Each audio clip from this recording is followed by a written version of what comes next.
Well, good morning to everybody. Just like to welcome the Mayor of Thurrock, Councillor Terry Piccolo, who's a good lady. Thank you very much for coming on today.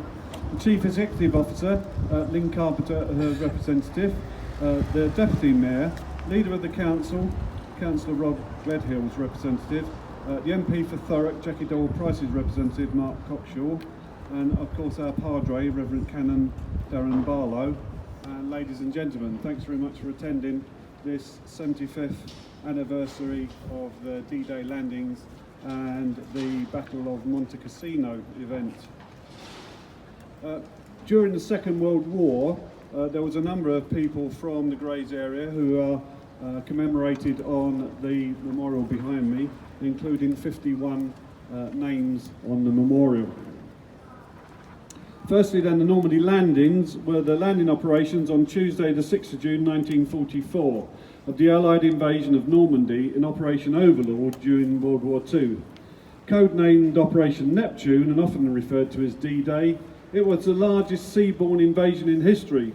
The operation began the liberation of German-occupied France and later Western Europe from Nazi control and laid the foundations of the Allied victory on the Western Front.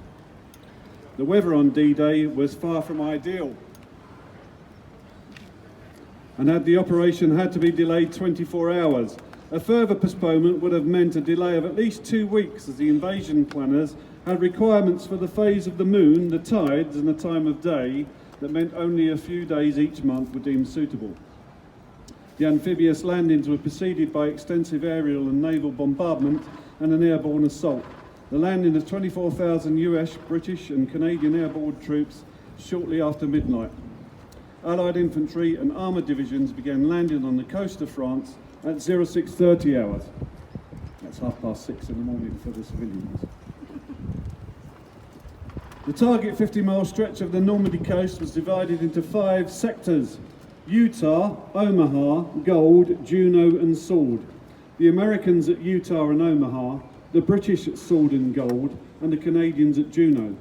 Strong winds blew the landing craft east of their intended positions, particularly at Utah and Omaha.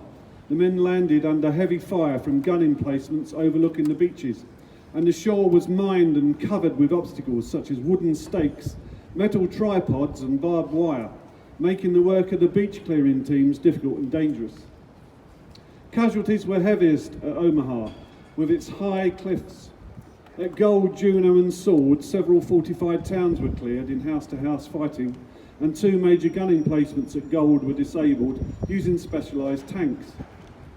German casualties on D-Day have been estimated at 4,000 to 9,000 men. Allied casualties were at least 10,000, with 4,414 personnel confirmed dead. What about local people?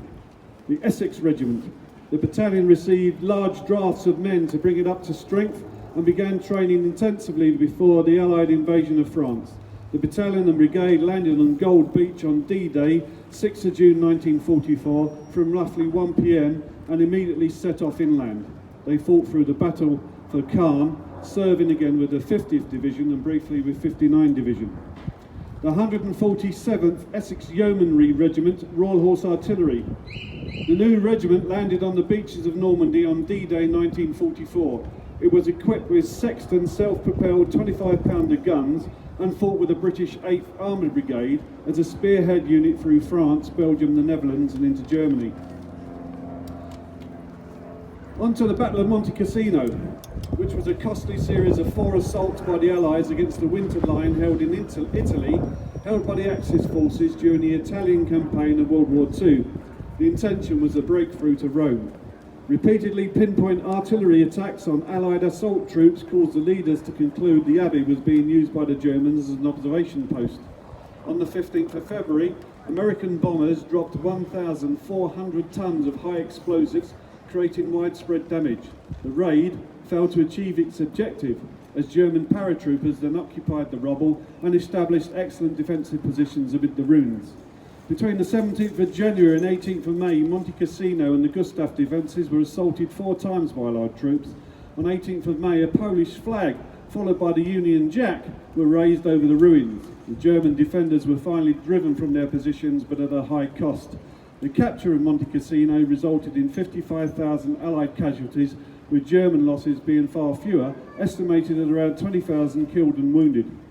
On the 17th of May, British 2nd Corps launched their second attack on Monte Cassino. In the early hours of 18th of May, the British 78th Division and the British 2nd Corps linked up with the Liri Valley, 2 miles west of Cassino town. On the Cassino high ground, the survivors of the second Polish offensive were so battered that it took some time to find men with enough strength to climb the last few hundred metres to the summit. A patrol of Polish 12th Podolian Cavalry Regiment finally made it to the heights and raised the Polish flag over the ruins. The only remnants of the defenders were a group of 30 German wounded who had been unable to move. The 78th Division reputation. The 78th Division were considered to be one of the best divisions of the British Army during the Second World War, due to its high morale and excellent leadership, and General Montgomery believed it to be the best mountain warfare division in the British 8th Army. So some words of scripture. God is our refuge and strength, a very present help in trouble. I lift up my eyes to the hills. From whence will my help come? My help comes from the Lord who made heaven and earth. This I call to mind, and therefore I have hope. The steadfast love of the Lord never ceases. His mercies never come to an end. They are new every morning. Great is his faithfulness. Down of the sun and in the morning, we will remember them. We will remember them.